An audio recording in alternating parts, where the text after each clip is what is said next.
In these playoffs, we've seen a bunch of plays where there is confusion out on the field. We've seen, in one case, Bo Bichette, George Springer get badly hurt, where an infielder is running straight back to an outfielder.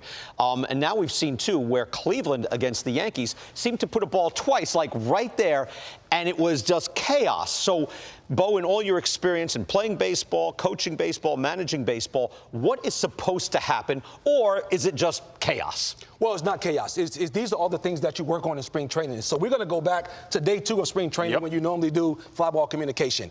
And when you think about fly ball communication, one of the best things that happens is you get familiar with the people that you're going to play with. I remember in Chicago, Ron Sandberg did not like going back on balls. So Andre Dawson, they always told him, listen, everything you can get coming in, Sammy Sosa, everything you can get coming in, make sure you take it because Rhino don't like going back on balls.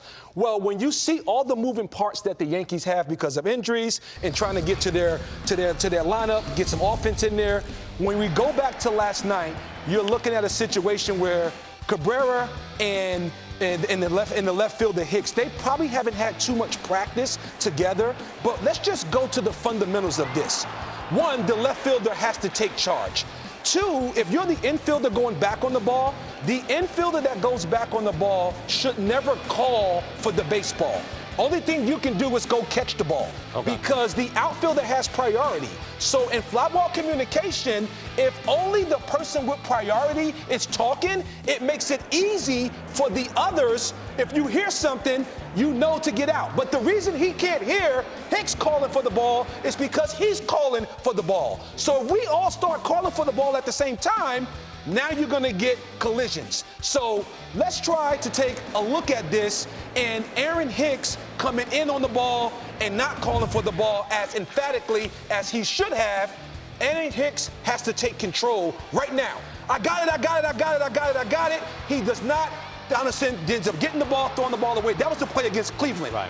It's still a miscommunication with the left fielder earlier in the season where he's going back on the ball. The left fielder is coming in. He's unsure about whether or not I should dive for this ball, try to catch it. This is all the plays that happen when you start to think about fly ball communication and who actually has priority to call the baseball. So it had me thinking about the Yankees and Brett Gardner and Derek Jeter, the many years in which they played together. That looked different. And you see how different that looked. Even though Derek started out for the ball, you never saw him call for the ball going back. You saw Gardner aggressively coming in and getting the ball. They played 7 seasons together. You can only imagine how many fly ball communication drills they went through together in spring training and in practice. Right. So let's try to reenact this. Okay, we're going to put everybody in position. I'll be third base. BK, you're going to be the third baseman. Naturally, I'm the shortstop. Naturally, you're the shortstop. Always the coach's son. When you start thinking about fly ball communication, it starts with positioning. So when you look at the positioning we have here, you had Donaldson playing off the line. You have the shortstop playing more up the middle. And because it was Quan, a left-handed hitter, who hits the ball the other way, the left fielder was already playing over and in. So it should have been some pre-pitch communication where he already tell the shortstop, hey, I got everything right here. That did not take place. So as that ball gets hit and we start to go back, the third baseman's coming back, the shortstop's coming over. I have the best angle to catch this ball. I'm going to come in. I got it. You guys are going to clear out. I'm going to catch the ball, and no one gets hurt. So now if you don't catch, you're very clear in communication. This makes sense to me now. However, what if I don't hear anything, all right? Or actually it's more Anthony's shortstop drifting, and you don't hear him calling. Then what? Then it's up to him, because we saw Cabrera doing that, where it was up to him to keep running, right? But the reason Cabrera couldn't hear him, Anthony, start calling the ball. I got it. He can't hear because he hear himself talking.